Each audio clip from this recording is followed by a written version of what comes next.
예수님 안에서 함께 기뻐하고 함께 즐거워하는 우리는 하나님의 가족인 줄로 믿습니다. 선한 목자 예수님의 사랑 안에서 함께 여기에 모인 성도 여러분, 주님이 지금 이 자리에 함께 하시니 우리 주님께서 가장 듣고 싶어 하시는 말씀을 드리기 원합니다. 예수님이 베드로에게 물어보셨죠. 요한의 아들 시몬아, 너는 나를 사랑하니? 여러분, 주님이 그렇게 우리에게 물으십니다. 우리 사랑한다고 주님께 우리의 사랑을 올려드리길 원합니다. 함께 이 찬양 고백하겠습니다. 예수 사랑합니다. 예수 사랑합니다. 사랑합니다. 온 마음 다하여 오직 주님 한 분만 간절히 더 원합니다. 예수 사랑합니다. 사랑합니다.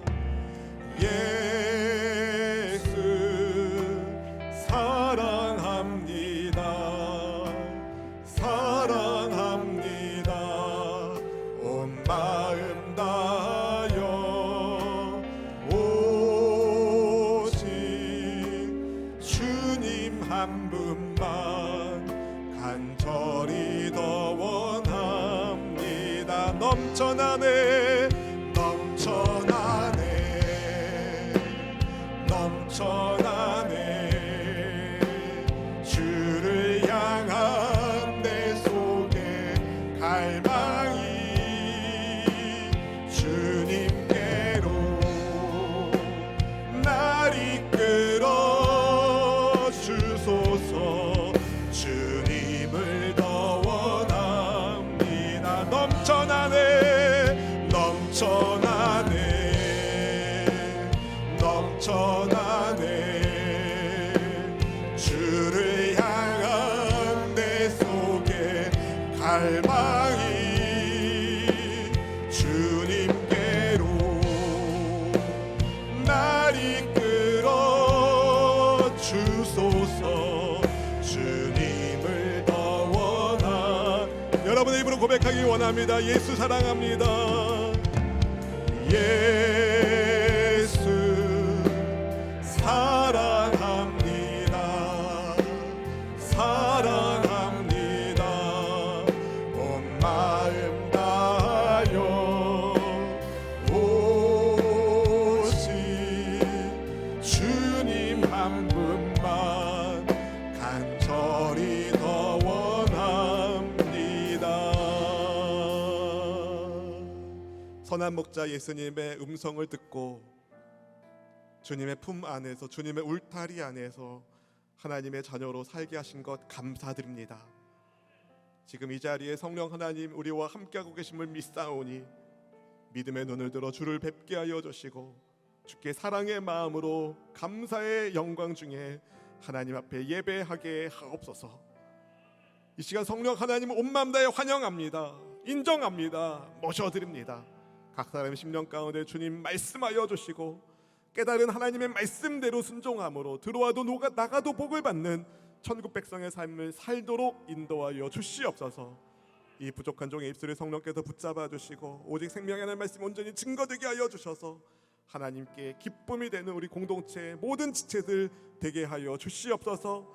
영혼이 잘 되게 하시고 범사가 잘 되게 하시고 강건한 복을 더하여 주시옵소서. 생명을 주실 때 풍성히 더하여 주시는 우리 주 예수님 이름으로 간절히 기도드리옵나이다. 아멘. 할렐루야. 우리 함께 주님을 예배한 지체들과 이렇게 인사하면 좋겠습니다. 하나님이 함께 하십니다. 주님 만나면 다 된 겁니다. 주님 만나면 다 된 겁니다. 아멘. 여러분, 오늘 말씀은요 우리에게 좀 익숙한 말씀은 아닙니다. 우리 주일 큐티 소그룹 나눈 본문이 민수기 29장이라서 저도 어쩔 수 없이 말씀을 연구하고 준비했는데 사실 준비하면서 되게 힘들었어요. 그렇지만 준비하면서 하나님께서 주신 또 은혜가 있었습니다. 바라기는 그 은혜가 여러분에게도 그대로 전달될 수 있기를 주님의 이름으로 축복합니다. 오늘 말씀은요 이스라엘 백성들에게 하나님께서 말씀하신 여러 절기 가운데 나팔절에 대해서 그리고 욤키푸르라는 속죄일에 대한 말씀입니다. 아마 이런 질문을 하실 분이 계실 것 같습니다. 이스라엘의 절기가 2023년 11월 한국 땅에서 살고 있는 나와 무슨 상관이 있을까?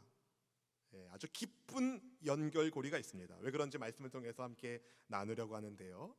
여러분, 사람은요, 시간과 공간에 제약이 있습니다. 지금 시간에 우리는 여기에 있지, 여러분 가운데 지금 댁에 있는 분은 없어요. 몸이 다 여기 있고 바로 이 시간에 있는 거죠. 우리는 시간과 공간에 제약을 받습니다. 그러나 하나님은 시간과 공간을 초월하는 분이세요. 그분은 시간과 공간을 창조하신 창조주이시고, 그래서 모든 공간과 모든 시간의 주인이 바로 우리 하나님이십니다. 그런 하나님께서 왜 민수기 28장과 그리고 29장에서 볼 수 있는 것처럼 안식일, 매월 초하루, 유월절, 칠칠절, 나팔절, 속죄일, 장마절과 같은 특정한 날을 구별하셔서 이스라엘 백성들에게 지키라고 말씀하실까요? 그날만 거룩하게 지키는 날이고 다른 날은 그냥 막 살아도 되는 날은 아닌데 말이죠. 왜 그러셨을까? 먼저 하나님께서 왜 절기를 누구를 위해 만드셨는지를 생각해 볼 필요가 있습니다. 여러분, 하나님께서 하나님을 위해서 절기를 만드셨을까요? 아니면 사람을 위하여 만드셨을까요? 사람을 위해서 만드신 거예요. 안식일 날에 예수님께서 아픈 병자를 고쳐주셨어요. 그랬더니 이 안식일 주의자들이 예수님한테 막 따졌습니다. 왜 안식일 날에 사람을 고치냐고, 왜 안식일에 일을 하냐며 예수님을 막 비난했어요. 그때 주님이 이런 말씀을 하셨습니다. 마가복음 2장 27절 말씀을 같이 읽어보겠습니다. 또 이르시되 안식일이 사람을 위하여 있는 것이요 사람이 안식일을 위하여 있는 것이 아니니. 아멘. 여러분, 안식일이 사람을 위해 있는 거죠. 사람이 안식일을 위해 있는 것은 아닙니다. 모든 날의 주인이신 하나님께서 안식일을 만드신 이유, 사람을 위해서라는 거예요. 사람을 위해서. 근데 모든 절기의 기본이 안식일입니다. 따라서 다른 절기들도 사람을 위해서 하나님께서 만드신 거예요. 하나님은 특별한 절기를 굳이 필요로 하는 분이 아니십니다. 모든 시간과 날의 주인이 다 하나님이시니까 말이죠. 그런데 이스라엘은 그렇지가 않은 거예요. 이스라엘에게는 특별한 절기가 필요했습니다. 사람에게 필요한 거예요. 왜요? 하나님을 잊지 말라고, 하나님을 기억하고 하나님께 감사하고 하나님을 예배하도록 하나님이 이 절기를 만드신 거예요. 마찬가지로 이스라엘 백성들처럼 여러분, 우리도 하나님을 기억하고 하나님의 은혜를 기념하는 시간이 필요한 거예요. 그래서 우리 교회는 매월 첫 주를 성찬주일로 지키는 거예요. 주님이 기억하고 기념하러 가셨기 때문에 이게 너무 필요한 거예요. 하나님, 저도 고칠 수 있나요? 라는 책에서 맥스 루케도 목사님이 인생의 주인공은 당신이 아니라 하나님이시다라고 했습니다. 무슨 말이냐면요, 하나님의 능력은 변덕스럽거나 부주의하지 않는다는 거예요. 오히려 하나님의 지혜가 하나님의 능력 못지않게 커서 하나님의 능력을 통제하셔서 우리를 보살펴 주신다는 거죠. 하나님만이 하나님이시라는 거예요. 우리와 함께 하시고 우리를 보호하시고 승리하게 하시는 하나님, 우리를 안아주시는 하나님은요, 우주만이 아니라 여러분 한 분 한 분에 대해서도 완벽히 아시는 분이세요. 하나님은 우리에 대해서 완벽하게 아는 분이십니다.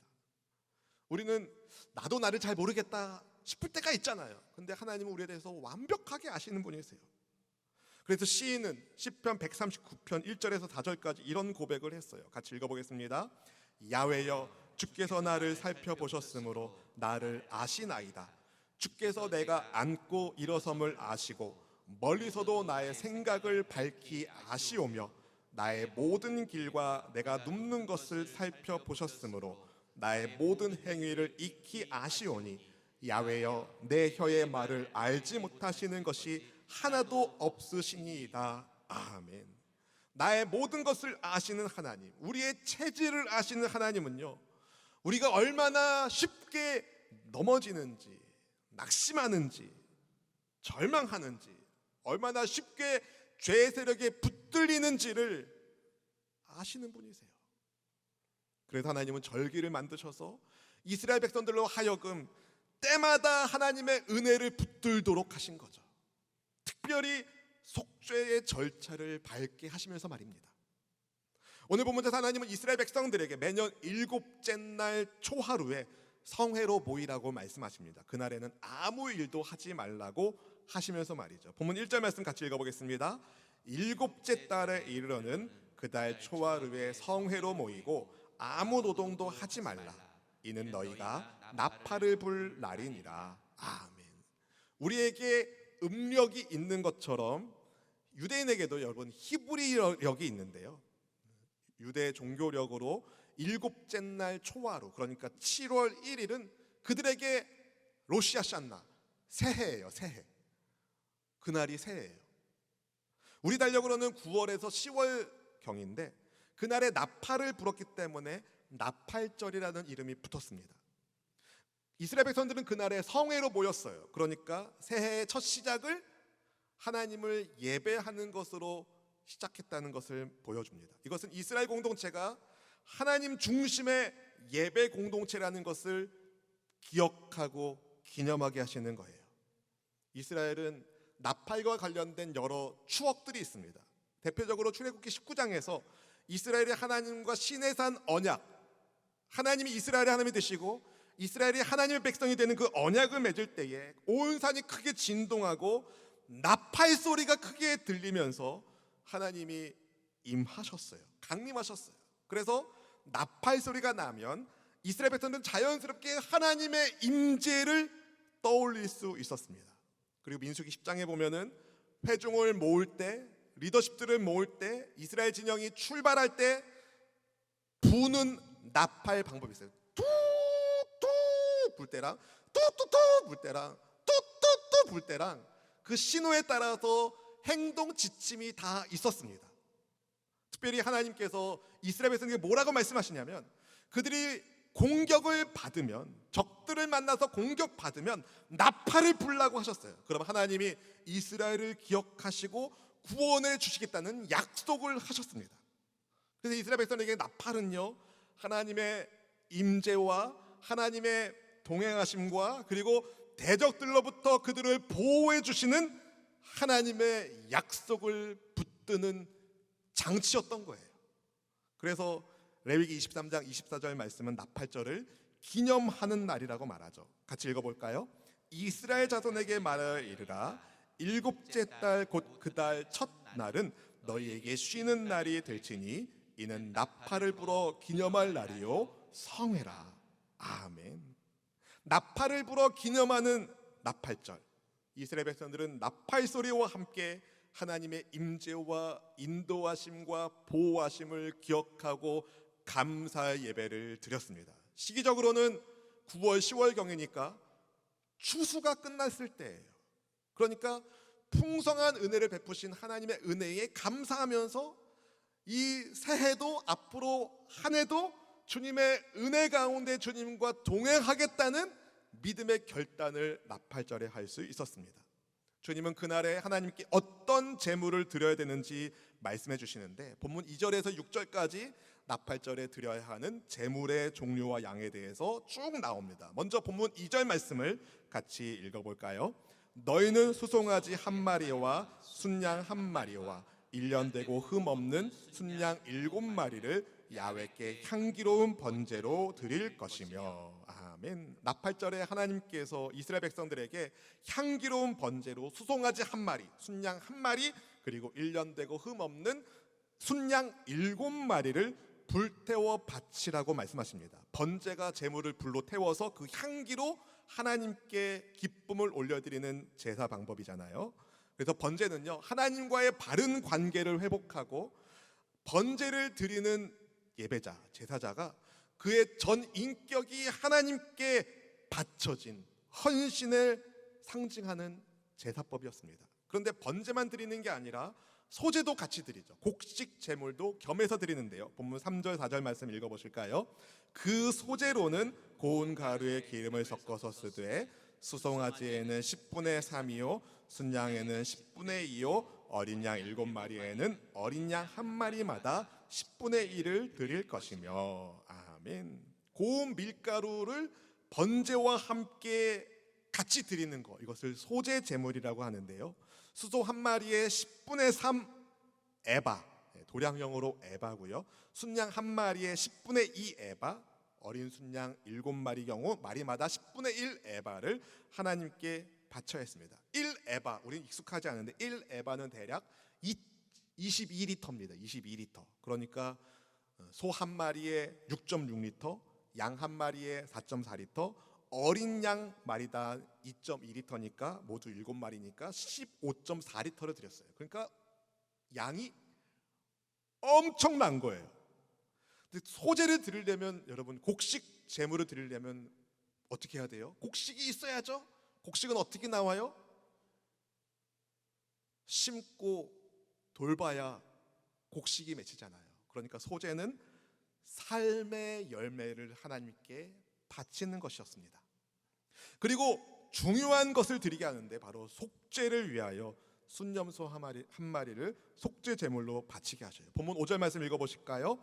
또 너희를 속죄하기 위하여 순염소 한 마리로 속죄제를 드리되. 아멘. 하나님의 은혜에 감사하면서 기억하고 기념하는 나팔절에도 이스라엘 백성들은 속죄제를 드려야 했습니다.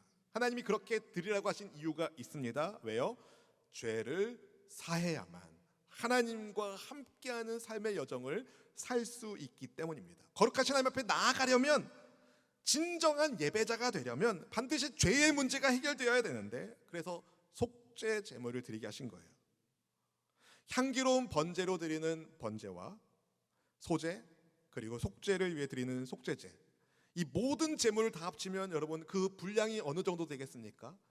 7째 달 첫째 날이니까 여러분 매일 원래 드리는 제물이 있고, 매일 드리는, 아침에 드리는 거, 저녁에 드리는 상번제가 있거든요. 아침 저녁에 드리는, 매일 드리는 제물도 있고, 매달 첫 번째 날에 드리는 초하루 제물이 또 있어요. 근데 거기에 더해서 나팔절 제물을 드리는 거예요. 그걸 다 합쳐 보니까 6절에 의하면 다 합치면 수소 3마리, 순양 2마리, 양 16마리를 나팔절에 하나님께 드렸습니다. 그러니까 이스라엘 백성들은 나팔절에 성막에 모여가지고 이 제물을 잡아서 제사 드리는 것을 볼 수 있었던 거예요.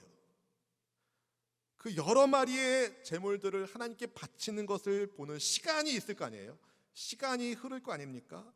제물로 바쳐지는 짐승의 그 불타는 냄새와 연기, 그 피 비린내를 맡으면서 이스라엘 백성들은 무엇을 생각했을까요? 제물로 바쳐지는 동물의 희생을 통하여 피 흘림의 희생이 있어야만 자기들이 하나님 앞에 나아갈 수 있는 죄인인 것을 깨닫지 않았을까요? 자기 눈앞에서 자기 죄를 대신해서 희생하는 제물의 모습을 보면서 죄가 가지고 있는 무서운 영향력과 죄사함, 속죄의 은혜가 얼마나 큰지를 생각하지 않았을까요? 사랑하는 성도 여러분, 하나님은요 속죄제, 번제, 이런 제물을 하나님이 필요로 하는 분이 아니십니다. 그런데 왜 하나님은 이스라엘 백성들에게 번제와 소제, 속죄제 제물을 드리게 하실까요? 이스라엘 백성들이 하나님께 드리면 하나님 재산이 늘어나고, 하나님께 안 드리면 하나님 재산이 줄어들어서 드리라고 하는 걸까요? 그게 아니잖아요, 여러분. 모든 짐승들이 다 주님의 것이고, 모든 이 땅의 모든 것들이 다 하나님의 것인데, 하나님은요 사람들이 제사를 드리든지 혹은 안 드리든지 상관없이 하나님이세요. 여러분, 우리가 하나님께 예배 드려주는 게 아니에요. 여러분, 우리가 하나님께 예배 드린다고 해서 하나님이 하나님이 되시는 거고, 우리가 하나님께 예배 안 드리면 하나님이 안 되는 게 아니라는 거죠. 하나님은 하나님이세요. 근데 하나님께서 우리에게 예배하라고 하시는 것은 우리를 위해서 주신 말씀인 거예요. 우리를 위해 주신 말씀. 하나님께서 이스라엘 백성들에게 제물을 바치게 하신 것은 하나님을 위해서가 아니라, 여러분, 하나님 앞에 나오는 사람들을 위해서라는 거죠. 하나님의 하나님 되심을 기억하고 사람의 사람됨을 기억하라고 말입니다. 나팔절이 지난 다음에 같은 달 열흘째 날은요 아주 특별한 날이었어요. 그날은 속죄일이라고 하는, 욤키푸르, 속죄일이라고 하는 날인데요, 제가 예전에 거의 한 25년 전에 이스라엘에 잠깐 있을 경우가 있었는데요, 키부츠에서 한 2달 정도 자원봉사자로 이제 일을 하면서 지냈었어요. 근데 어느 날 이 자원봉사자 발렌티어들을 감독하는 매니저가 와가지고 신신당부하는 거예요. 신신당부하는 거. 음악을 크게 트지 말아라. 큰 소리 내지 말아라. 왜 그런 얘기 했을까요?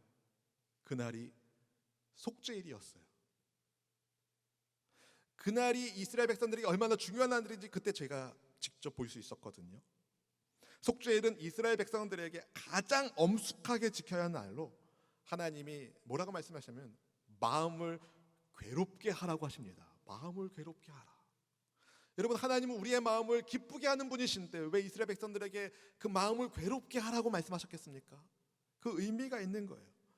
심령을 괴롭게 하는 것. 자기가 하나님 앞에서 얼마나 큰 죄인인지를 깨닫고 죄인 중에 괴수라는 사실을 깨닫고 통회할 것을 주님이 말씀하시는 겁니다. 그럼에도 불구하고 그 죄인 중에 죄인인 우리를 하나님이 얼마나 사랑하시는지를 기억하고 묵상하는 날이 속죄일이었습니다. 레위기 16장 말씀을 보면은요, 속죄일에 대해서 자세히 나오는데 대제사장이 속죄일에 속죄 의식 외에 먼저 자기가 제물로 하나님께 수소 한 마리를 바쳐야 됐어요. 그리고 순양 한 마리도 번제물로 드려야 됐어요. 그리고 백성을 위한 제물로는 순염소 2마리를 속죄 제물로, 순양 한 마리를 번제물로 드려야 했어요. 이 절차가 있습니다. 꼭 지켜야 되는 규정이 있었어요. 그 절차가 있었기 때문에 그 절차 중에 하나라도 어긋나면 다 무효가 되니까 얼마나 심혈을 기울여서 이 절차를 지켰는지 모릅니다. 살아있는 염소 머리에 대제사장이 안수한 다음에 이스라엘 자손의 모든 불의와 죄를 하나님께 말씀드리고 광야로 보내는 일도 했습니다. 하나님께서 이스라엘 백성들이 속죄일에 어떤 제물을 드려야 되는지, 어떤 절차를 밟아야 되는지를 다 알려주신 거예요. 왜 이렇게 세세하게 알려주셨을까? 왜 속죄일에 혹은 나팔절에 드리는 제물의 종류와 수에 대해서 하나님이 자세히 말씀해 주셨겠습니까, 여러분? 속죄의 본질이 희생에 있다는 것을 이스라엘에게 가르쳐 주시는 거예요. 속죄의 본질은 희생에 있다. 한번 생각해 보세요. 하나님이 드리라고 했는데 소 한 마리를 뺐어. 그 해에 좀 추수가 좀 부족해서 소까지는 못 드릴 것 같아. 그래서 소 한 마리 뺐어요. 그럼 그 제물을 하나님이 안 받으십니다. 정해진 제물의 양을 다 드려야 해요. 그 희생의 제물을 드려야 하나님이 그 제물을 받으시는 거죠. 그런데 이스라엘 백성들이 아무리 규정에 따라서 절차대로 온전히 제사를 드려도 그 제사는 온전할 수가 없었습니다. 왜요? 사람의 죄를 짐승이 속죄하는 게 격이 안 맞는 거예요. 사람의 죄를 속죄하려면 적어도 사람이 감당해야 되는 거죠. 짐승이 아니라. 그래서 하나님께서 참 사람으로 오십니다. 그분이 예수님이신 거예요. 이스라엘 백성들이 하나님께 드리는 절기 때마다 드리는 제사는 완전하지 않았어요. 때마다 드리는 것도 완전하지 않았어요. 그렇게 정성을 다해도 완전하지 않았어요. 그래서 절기 때마다 규정에 맞춰서 드려야 되고 죄 지을 때마다 또 드려야 됐어요. 그런데 하나님이 원래 받기를 원하는 제사는 영원한 효력이 있는 완전한 제사를 받기를 원하셨거든요. 영원한 효력이 있는 완전한 제사. 근데 짐승이 그것을 감당하지 못하니까 아버지 하나님의 뜻을 아시는 하나님께서, 예수님께서, 성자 하나님이신 예수님께서 오신 거예요. 그분이 자기를 완전한 제물로 바치시죠. 이것을 히브리서 기자가 히브리서 10장 11절 12절에서 이렇게 기록했습니다. 같이 읽어보실까요? 제사장마다 매일 서서 섬기며 자주 같은 제사를 드리되 이 제사는 언제나 죄를 없게 하지 못하거니와 오직 그리스도는 죄를 위하여 한 영원한 제사를 드리시고 하나님 우편에 앉으사. 아멘. 이 한 영원한 제사를 드리신 예수님, 그분의 희생 덕분에 우리가 죄사함의 은혜를 받은 겁니다. 그래서 예수님을 믿는 성도는요, 다시 죄를 위하여 제사를 드릴 필요가 없는 거예요. 여러분, 이거 정말 기뻐하셔야 돼요, 여러분. 왜냐하면 예수님께서 단 한 번의 영원한 제사를 안 드리셨으면 우리는 때마다 짐승 잡느라고 짐승 불 태워야 되죠, 각 떠야 되죠, 피 쏟아야 되죠, 해마다 그거를 했을 거예요. 근데 예수님이 단 한 번의 영원한 제사로 하나님의 어린 양이신 예수님이 자기 자신을 십자가에서 바치셨어요. 그래서 그분의 희생 덕분에 우리는 과거의 죄만 용서받은 것이 아니라 현재 그리고 앞으로 미래의 죄까지도 예수님의 십자가 은혜로 다 용서받았어요. 그래서 스펄전 목사님이 이런 말씀을 했습니다. 그리스도는 나에게 일시적인 구원을 주신 것이 아니라 결코 잃어버릴 수 없는 영원한 생명을 주셨습니다. 아멘, 아멘. 영원한 생명을 받은 성도 여러분, 주님께 감사하시기를 축복합니다. 그런데 혹시 예수님의 십자가 은혜로 예수님이 단 한 번의 영원한 제물로 되셔서 내 죄가 용서받았어? 과거의 죄도 현재 그리고 앞으로 나의 죄도 다 용서받았어? 그러면 이제 앞으로 나는 막 살아도 되겠구나. 그래요? 막 살아도 될까요? 혹시라도 예수님이 단 한 번의 영원한 제물로 자기 자신을 바치셨기 때문에 앞으로 나는 죄와 상관없으니까 막 살아도 된다라고 생각하는 분이 계시다면 죄송합니다. 그분은 예수님 믿는 거 아니에요. 여러분, 예수님을 믿으면 예수님이 그분 안에 거하시고 그분은 예수님 안에 거합니다. 요한계시록에 누구든지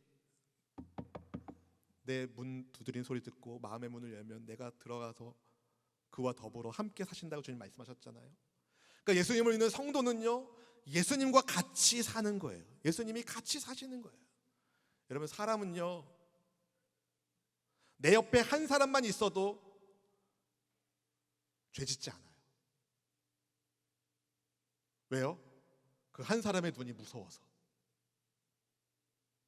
근데 여러분, 예수님이 나와 함께 하시는데, 다 아시는 예수님이 함께 하시는데 어떻게 죄 지어요? 예수님이 다 보고 계시는데. 그러니까 죄 짓는 것은 예수님 잠깐 눈 좀 감으세요, 그렇게 생각하는 거예요. 아닙니다, 여러분. 예수님 있는 성도와 주님이 함께 하시기에 우리는 죄의 삶을 살 수 없습니다. 근데 여러분, 아멘이 안 나오잖아요. 왜요? 어제 누구한테 막 한 거 막 마음으로 막 품은 거 막 이런 막 생각나셔서 그러는 거 아니세요? 예, 주님도 그걸 아셔요. 그래서 예수님께서 제자들의 발을 닦아 주실 때 베드로가 왜 이러시냐고 하지 말라고 했더니 내가 시켜주자면 나와 상관이 없다 그랬더니 베드로가 그럼 저 목욕도 시켜달라고, 머리도 감겨달라고 막 그랬잖아요. 그때 예수님이 이미 목욕한 자는 발밖에 씻을 필요가 없다고 하셨어요. 이미 목욕한 자, 즉 예수님의 은혜로 구원받은 성도는 다시 구원받을 필요가 없는 거예요. 이미 구원받았기 때문에. 그러나 발은 씻어야 됩니다. 왜요? 그 발이 죄의 세상을 딛고 있기 때문에 그렇습니다. 그래서 우리는 이 땅에서 살면서 정말 죄의 영향을 받아서 우리가 발은 더러워지지만 그것대로 살지는 못한다는 거예요. 죄가 발에 묻는 것과 여러분, 죄를 막 짓는 삶을 사는 것은 엄연히 다른 이야기입니다. 사랑하는 성도 여러분, 우리는 죄사함의 은혜를 받은 하나님의 자녀가 맞습니다. 믿으시면 아멘. 그렇다면 여러분, 우리는 죄사함의 은혜에 감사하며 살아야 돼요. 죄사함의 은혜에 감사해야 돼요. 풍성한 수확을 끝낸 다음에 맞이하는 나팔절에 이스라엘 백성들이 하나님의 돌보아 주심에 대하여 감사하며 절기를 지켰어요. 그리고 열흘 뒤에 있는 속죄일을 맞이하기 위해서도 최선을 다해서 준비했을 겁니다. 왜냐하면 나팔절 당일도 그렇고 속죄일 당일도 그렇고 그날에는 아무 일도 하면 안 됩니다. 노동이 금지되어 있었어요. 아무 일도 하면 안 돼요. 그러니까 나팔절에 그리고 속죄일에 아무 일도 하지 않으려면 미리 준비가 되어 있어야 됩니다. 하나님께 드릴 제물이 미리 준비되어 있어야 되는 거예요. 근데 여러분, 제물만 준비하는 게 아니라 마음도 준비해야 되는 거죠. 겸손한 마음도, 하나님 앞에서 내가 얼마나 죄인인지를 생각하는 마음의 준비도 되어야 합니다. 여러분, 마음은 준비했어요. 근데 제물을 준비 안 했어. 그럼 그 절기를 못 지키는 거예요. 제물을 준비했어요. 근데 마음을 준비 안 했어. 그럼 그 제물을 하나님은 안 받으셔요. 그래서 하나님께서 창세기 말씀에 보니까 아벨과 그의 제물을 받으셨다고 하셔요. 그러니까 아벨의 제물을 받은 게 아니라 아벨과 그의 제물을 받으셨다. 가인과 그의 제물을 받지 않으셨다 말씀하시는 거예요. 하나님이 원하시는 것은 준비된 마음과 준비된 제물인 겁니다. 근데 앞서 드린 것처럼 우리가 아무리 준비해도 우리가 준비한 그 모든 것들이 완전한 제사는 할 수 없다는 거예요. 짐승이기 때문에. 그래서 하나님이 내가 준비해 줄게 하셔서 하나님이 준비하신 그분이 오셨습니다. 하나님이 준비하신 하나님의 어린 양.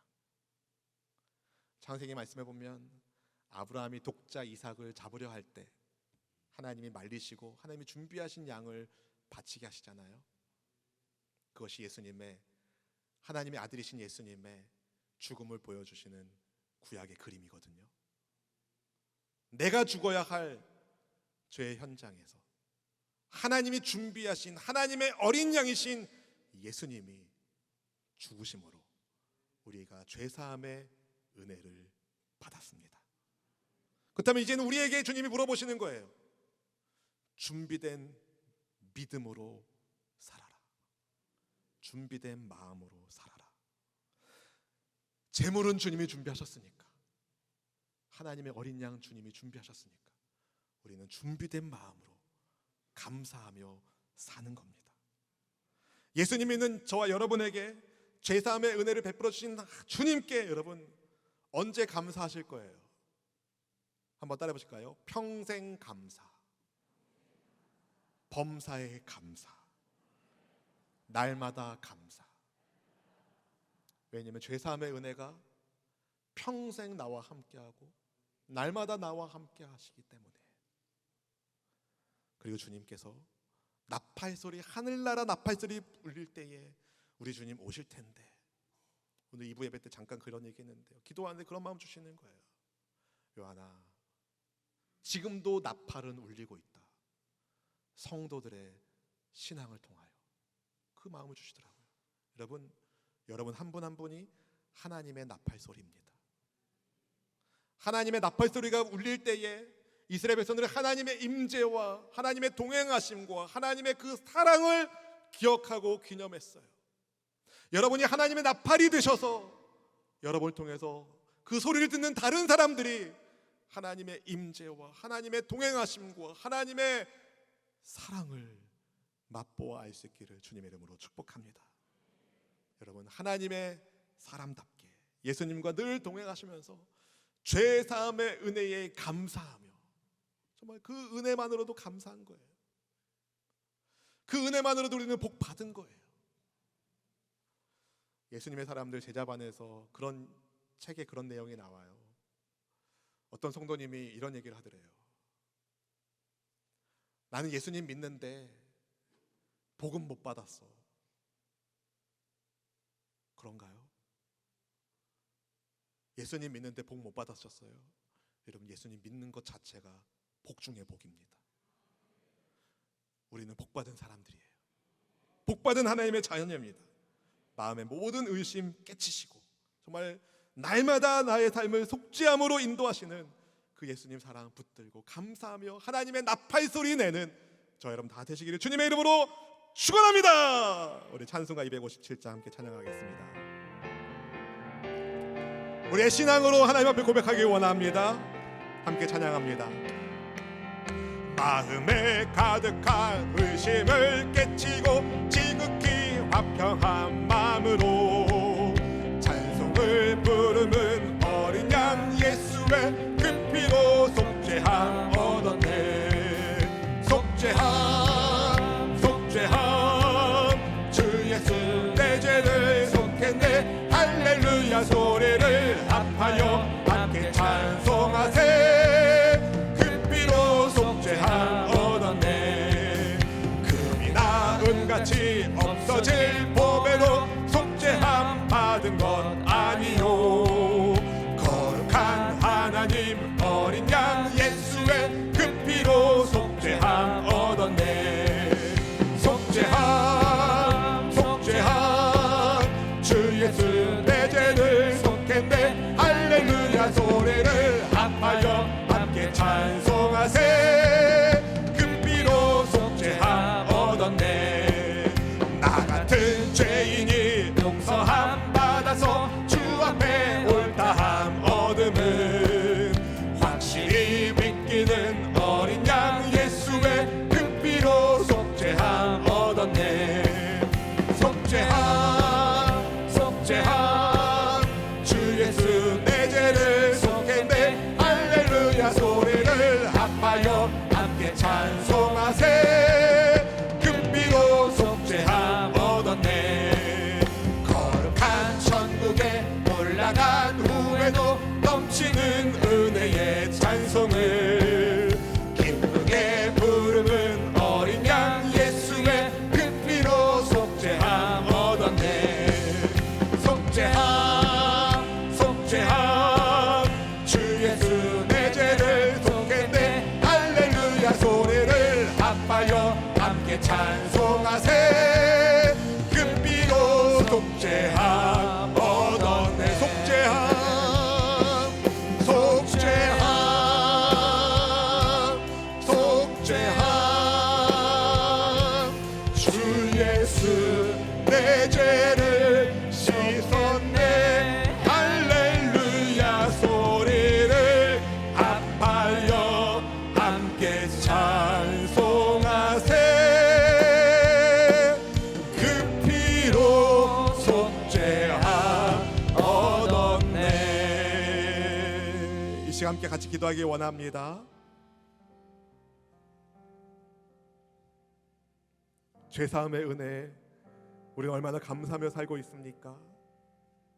그 은혜를 잊어서 다시 죄의 길에서 방황하고 있지는 않습니까? 주님이 말씀하십니다. 단 한 번의 영원한 제사로 죄사함의 은혜를 베풀어서 우리를 구원하신 주님이 말씀하십니다. 나를 따르라. 나를 따르라. 우리 주님 따라가기를 원합니다. 주님 의지하며 나아가길 원합니다. 하나님의 임재와 하나님의 동행과 하나님의 지켜주심의 상징이 되는 하나님의 나팔 소리가 되어서 주님 우리 평생의 속죄의 은혜에 감사하며 감격하며 주님 따르는 우리 모두가 되기를 원합니다. 그렇게 믿음의 결단을 우리 하나님 앞에 올려드리기 원합니다. 함께 주여 한번 부르시고 간절한 마음으로 기도하겠습니다. 주여!